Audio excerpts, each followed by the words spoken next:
It happened a couple of years ago, just before the school year concluded. It was the final day of 8th grade, and it unfolded exactly as one might anticipate on the last day of middle school.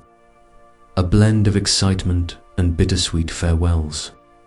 Everyone was rushing around, scribbling signatures and often cheesy messages in each other's yearbooks. My middle school was quite large, easily housing over 1,000 students. To manage the chaos, the teachers collected our yearbooks and circulated them among different classrooms, ensuring everyone who wanted to sign had the opportunity. You can probably imagine how that system could lead to problems. Anyone could write anything they desired in anyone's yearbook. The teachers did their best to keep things under control, but I knew of a few instances where kids wrote unkind messages to others they didn't like. When I received my yearbook back at the end of the day, I eagerly flipped through the pages, reading the silly notes from my friends. However, as I scanned the pages, something caught my attention. There was a signature beneath the face of someone I had never seen before. His name was Samuel Robinson III, a name I'll remember for as long as I live. The message he wrote was brief, simple, and frankly, a bit unsettling. It simply read, "Hags, I'll be seeing you again." I stared at the page, completely bewildered. I hadn't even spoken a single word to this Samuel kid, but there was nothing I could really do about it. The school year was over, so I couldn't track him down even if I'd wanted to. I just attributed it to some odd kid being odd, or perhaps a simple mistake. Either way, I stopped thinking about it. A few hours passed, and before I knew it, I was back home hosting a sleepover in the basement with my closest friends, Kevin, David, and Kieran. The four of us ate Doritos and played Call of Duty late into the night. My parents' bedroom was 3 floors above us, so we weren't overly concerned about keeping the noise down. We were messing around on my dad's rowing machine, perhaps around 2 a.m., when we heard a sharp knock at the storm door. The sound immediately silenced us all. Who on earth would knock on the storm door? It suggested someone who either didn't want to disturb my parents or knew we were downstairs, or perhaps both. It didn't make much sense. The person continued knocking with the same rhythmic pattern. I could tell Kieran was about to say something, and I couldn't stop him in time. He asked loudly who was there. I was tempted to knock him out myself. He had essentially announced to whoever was outside that we were downstairs. My basement lacked any external windows, making it unlikely they knew we were down there, but now they certainly did. After a long pause and no further knocking, a muffled voice answered back. He said, "Come around to the back door." His voice was high-pitched and sounded genuinely cheerful, as if he were a friend joining the sleepover.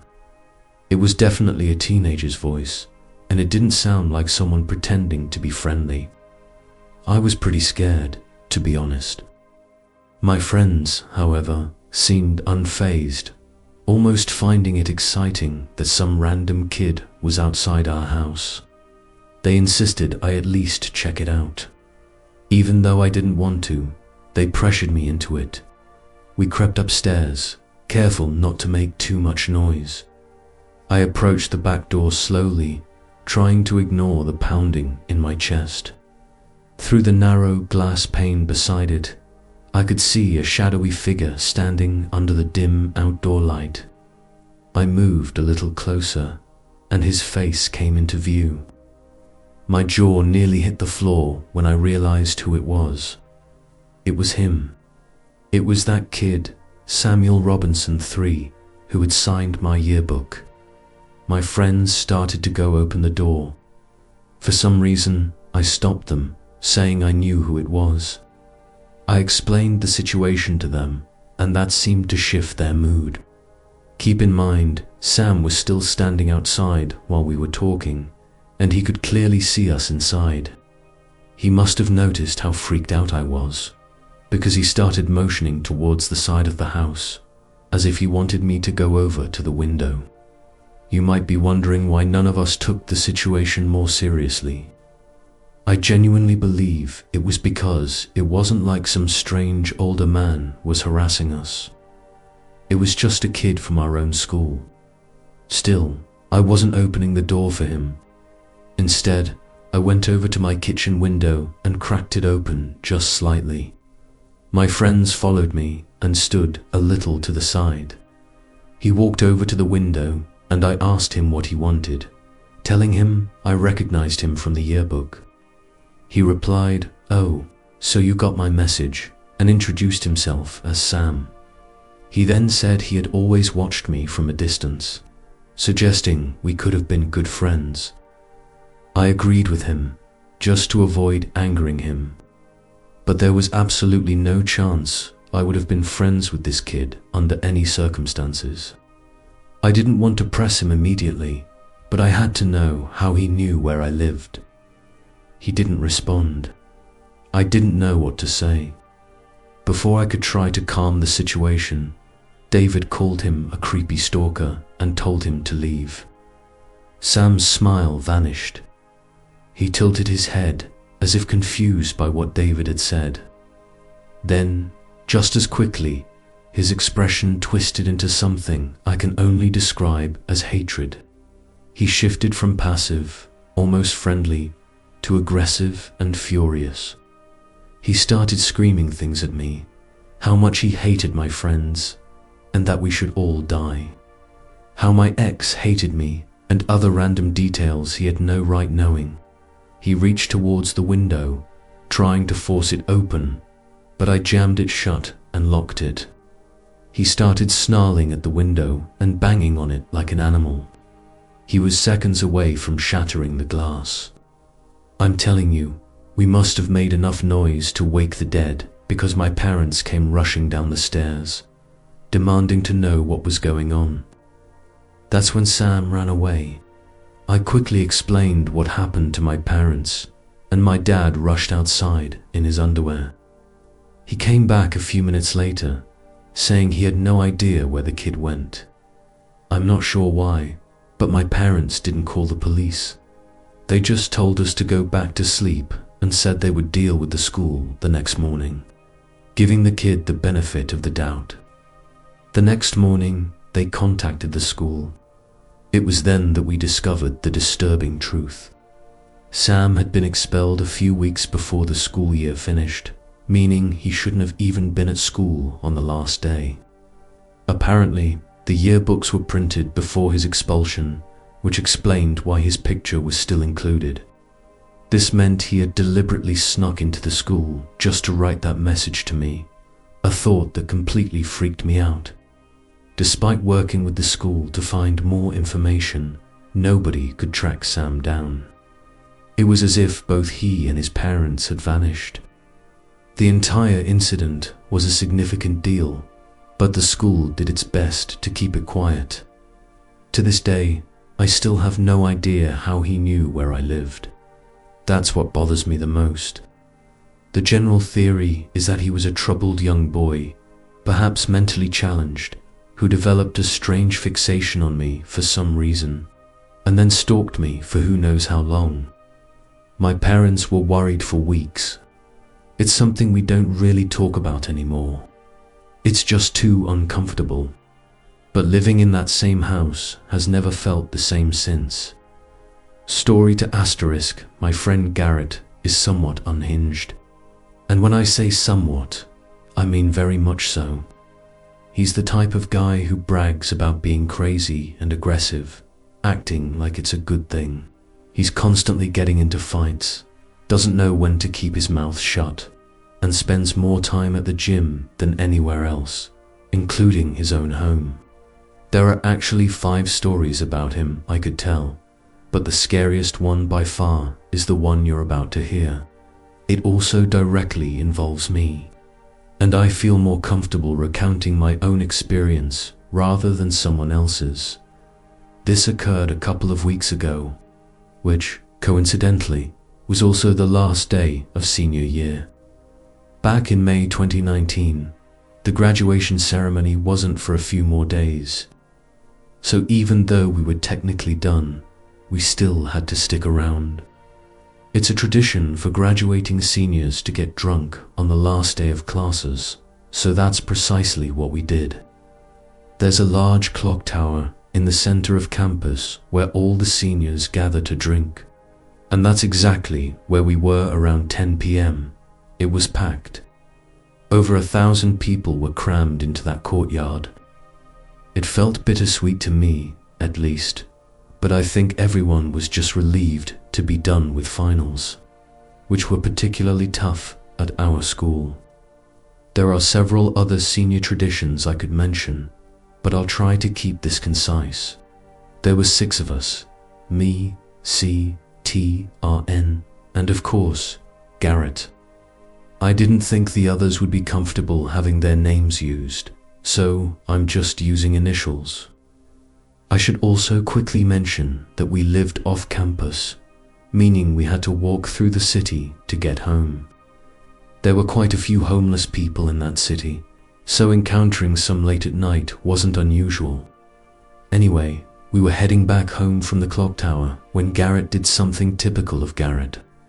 It wasn't really his fault, but that's beside the point.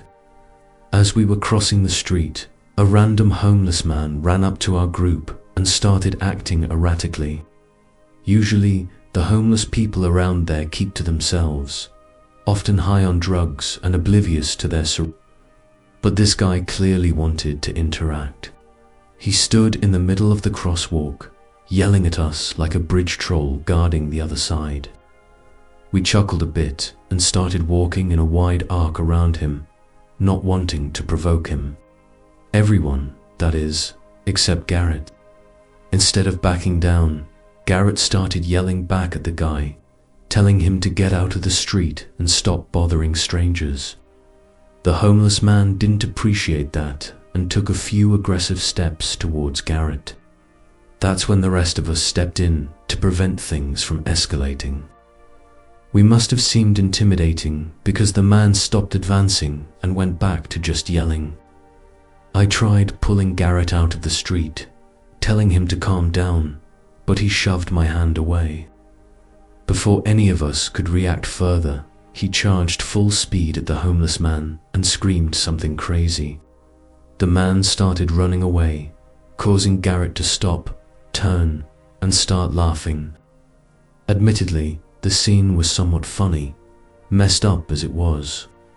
It was like charging into a flock of birds and watching them scatter. We started walking towards our house after that. But after a few minutes, we realized the homeless man was following us. When he saw us looking back, he started yelling about how we had made a big mistake and that he was going to call Anish, whatever that meant. We started heckling him back, hoping to scare him off, but I'm pretty sure we only made his tantrum worse. Look, I'm not proud of everything that happened that night, but we had just finished a prestigious university, had been celebrating all night, and were intoxicated, so we weren't exactly thinking clearly. We were about a block away from our house when we realized he was still following, though a bit further back. I mentioned to the others that I wasn't comfortable leading him to our house, and they agreed. Naturally, before we could even decide on a course of action, Garrett took off towards the homeless man. He started sprinting at the guy, who again fled in the opposite direction. Garrett turned and jogged back towards us, and we all jogged up the street. We figured that was the end of it. We made it back to our house, pretty confident we hadn't been followed that time. I won't even go into what we did back at the house. Let's just say it was a level of debauchery I won't be revisiting anytime soon. I couldn't tell you what time it was when I stumbled out the front door to grab my DoorDash, but I noticed something odd.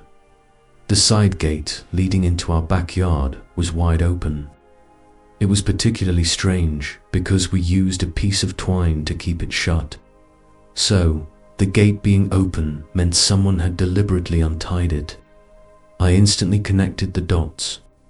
It was probably that guy from earlier. I had the sense to make the connection, but perhaps not the sense to react appropriately. The smart thing would have been to alert my friends, but my drunk self decided to investigate. I set the DoorDash on the porch and went around the house, trying my best to walk straight. I rounded the corner into the backyard, and before I could even see clearly, I felt a rope tighten around my throat.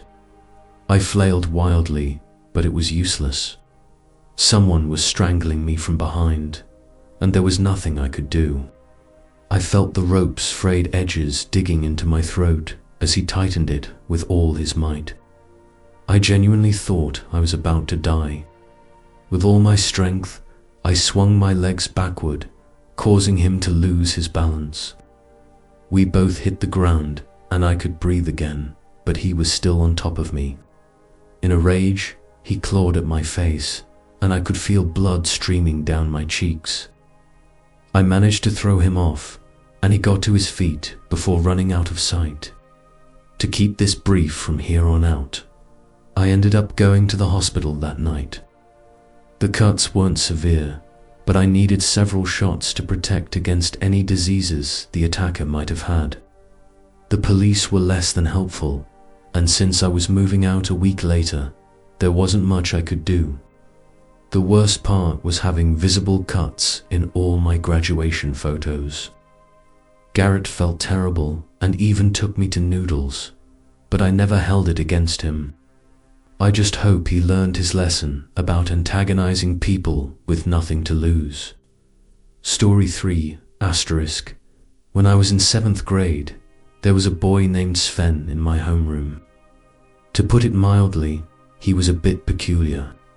He was one of those kids who didn't socialize with anyone, even when people repeatedly tried to include him.